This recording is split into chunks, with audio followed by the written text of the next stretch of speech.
প্রিয় দর্শক, আজ খুব শীত, কনকনে শীত যাকে আমরা বলি। ঠিক এই মুহূর্তে খুব সকালে অফিসে যাওয়ার সময় আনসার ক্যাম্প বাস স্ট্যান্ড, সেখানে গিয়ে দেখি একটি বিড়াল ছানা পড়ে আছে ঠান্ডায়, জবুথবু অবস্থা। আমরা এই বিড়ালের বাচ্চাটিকে একটু উঁচু জায়গায়, যেখানে গরম সেখানে নিয়ে রাখি। কিছুক্ষণ পরে আস্তে আস্তে তার গায়ে হাত বুলিয়ে দেয়। পরবর্তী সময়ে সে খিদায় কাতরাচ্ছে, তাকে একটু বিস্কুট কিনে দিয়ে স্বাভাবিকভাবে তাকে একটু খাবারের ব্যবস্থা করতেছি। সে টুকটুক করে খাবারগুলো খেয়ে ফেললো। কিন্তু সহৃদয়বান ব্যক্তি যদি এই বিড়ালের বাচ্চাটাকে সংরক্ষণ করতে চান, আমরা তো অনেকেই বিড়াল পুষি, বিড়ালের প্রতি অনেক শখ, যাদের এই মমত্ববোধ আছে, তারা এই বিড়ালের বাচ্চাটিকে এই কনকনে শীত থেকে বাঁচান। প্রাণীকুলকে যদি আপনি বাঁচতে দেন, সেখানে আপনার জন্য একটা বিশেষ সওয়াবের ব্যবস্থা, ধর্মীয় দৃষ্টিতে যদি বলি।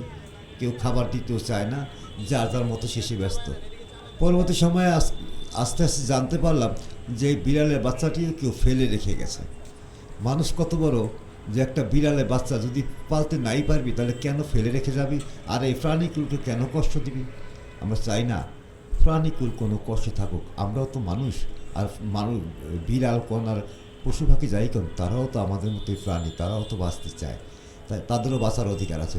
সেক্ষেত্রে আপনারা কেউ কি পারেন না এই বিড়ালটিকে বাঁচার অধিকার ফিরিয়ে দিতে? এই বাচ্চাটাকে কোনো সহৃদয়বান ব্যক্তি যদি পুষতে চান, তাহলে আনসার ক্যাম্প বাস স্ট্যান্ডে আসুন এবং এখানে একটু কষ্ট করে খোঁজ নিয়ে জানুন বাচ্চাটা কোথায় কী অবস্থা আছে, এবং সেখান থেকে নিয়ে সংরক্ষণ করতে পারেন।